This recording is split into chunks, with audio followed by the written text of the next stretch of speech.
Assalamualaikum warahmatullahi wabarakatuh. Waalaikumsalam warahmatullahi wabarakatuh. Alhamdulillah. Lahul mulk tu'til mulka man tasha wa tanzi'ul mulka mimman tasha wa tu'izzu man tasha wa tudhillu man tasha biyadihil khair innahu ala kulli syai'in qadir. Allahumma salli wa sallim ala nabina Muhammadin sallallahu alaihi wasallam wa ala alihi wa ashabihi wa man tabi'ahum bi ihsanin ila yaumiddin, amma ba'd. Jamaah Masjid Telkom dan seluruh pemirsa TV One dimanapun Anda berada, hari ini kita akan membahas nama Allah yang sangat luar biasa, khususnya ketika kita menghadapi bulan Ramadan. Nama ini sangat jelas mesti kita miliki dalam kehidupan kita, terutama ini digerakkan, dilatih di bulan Ramadan, yaitu nama Allah Al-Malik, yaitu Allah Maharaja, Maha Berkuasa. Tetapi sebelumnya apa kabar semuanya? Alhamdulillah, Subhanallah, Allahu Akbar. Nama Allah Al-Malik,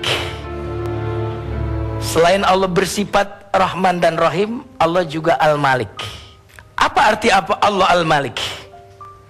Allah Al-Malik secara bahasa adalah menunjukkan kekuatan dan kesohihan. Sesuatu yang identik dengan kekuatan, kesohihan adalah Al-Malik, Allah Al-Malik. Karena itu para ulama mengatakan Allah Al-Malik adalah Allah yang menguasai dan menangani perintah dan larangan, anugerah dan pencabutan. Kalau ada orang yang memerintah dan melarang dan berhak untuk memberi dan mencabut, maka dia adalah Allah Al-Malik, Allah yang Maharaja dan Maha Berkuasa. Pemirsa TV One dan jamaah Masjid Telkom yang dimuliakan Allah, Imam Al-Ghazali menafsirkan Allah Al-Malik dengan, yaitu Allah yang tidak membutuhkan segala sesuatu. Bagaimana dia membutuhkan segala sesuatu padahal sesuatu itu adalah ciptaannya dan miliknya? Justru kepada Allah segala sesuatu itu membutuhkan. Itulah Allah Al-Malik. Bagaimana tanda bahwa Allah itu adalah penguasa dan raja?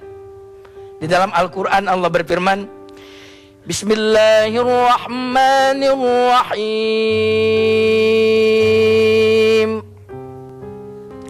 Yas'aluhu man fis samawati wa ma fil ardh kulla yawmin huwa fi sya'n. Meminta kepadanya apa yang ada di langit dan apa yang di bumi.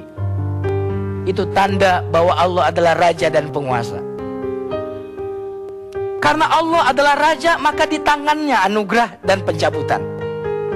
Di dalam surat yang sangat kita sering dengar ayatnya, Allah berfirman, Qulillahumma malikal mulki tu'til mulka man tasha' wa tanzi'ul mulka mimman tasha' wa tu'izzu man tasha' wa tudhillu man tasha' biyadikal khair innaka ala kulli syai'in qadir. Katakanlah, ya Allah, engkaulah pemilik kekuasaan dan kerajaan. Allah yang memiliki kekuasaan dan kerajaan. Karena miliknya dia berbuat sesukanya. Kata Allah, aku beri kekuasaan kepada siapa yang aku kehendaki, bukan kepada yang mau. Kira-kira kalau pas pilpres banyak yang mau calon? Banyak tidak? Tetapi yang jadi, yang kepengen atau yang Allah kehendaki? Ketika Allah berkehendak untuk mencabut dengan paksa kekuasaan, kira-kira yang berkuasa masih tetap ingin berkuasa tidak? Masih tetap ingin berkuasa? Masih. Tetapi Allah paksa dia turun. Pernahkah kita melihat di sebuah negara besar, penguasanya sangat terkenal, diturunkan paksa oleh Allah? Kalau demikian, siapakah raja yang sebenarnya? Jawab. Allah. Siapakah raja sebenarnya? Jawab. Allah. Kepada siapa Anda bermohon selama ini? Allah. Subhanallah. Karena itu mudah-mudahan Allah Malik sebagai raja membuat hati kita semakin tenang, karena kita adalah hamba dari seorang raja yang sangat penyayang kepada kita. Mungkin ada di antara pendengar hadirin yang ada di tempat ini yang ingin bertanya, dipersilakan. Silakan. Assalamualaikum warahmatullahi wabarakatuh. Waalaikumsalam warahmatullahi wabarakatuh. Dengan Pak siapa? Dengan Agung, Pak. Dari bagian apa? Saya dari divisi akses Silakan. Telkom. Salah satu tujuan dari zikrullah adalah membuat hati kita tenang ya. Oke. Mohon bisa dijelaskan oleh Pak Ustadz bagaimana caranya kita melakukan sebuah zikir sehingga hati kita menjadi tenang. Apakah hanya dengan mengucapkan di lisan atau perlu melakukan suatu imajinasi atau seperti apa? Terima kasih. Ya.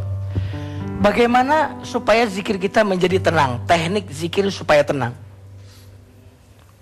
Yang pertama, sebenarnya ketika kita mendengar nama Allah, itu hati kita otomatis tenang. Mengapa? Seperti kita paling tidak untuk mendekatkan pemahaman kita mendengar suara ibu tenang. Makanya mendengar nama Allah, hati kita menjadi tenang. Apa yang membuat kita tidak tenang? Padahal yang menjaga kita yang tidak mengantuk dan tidak tidur. La ta'khudhuhu sinatun wala. Apa yang membuat kita tidak tenang? Padahal Allah Subhanahu wa taala tidak berat baginya menjaga alam semesta. Wala ya'uduhu hifdhuhuma wa huwal. Berarti cara kita untuk bisa tenang adalah selain menyebut nama Allah juga memahami kekuasaan Allah sehingga kita merasa bergantung kepada yang tidak ada duanya dalam kekuasaannya.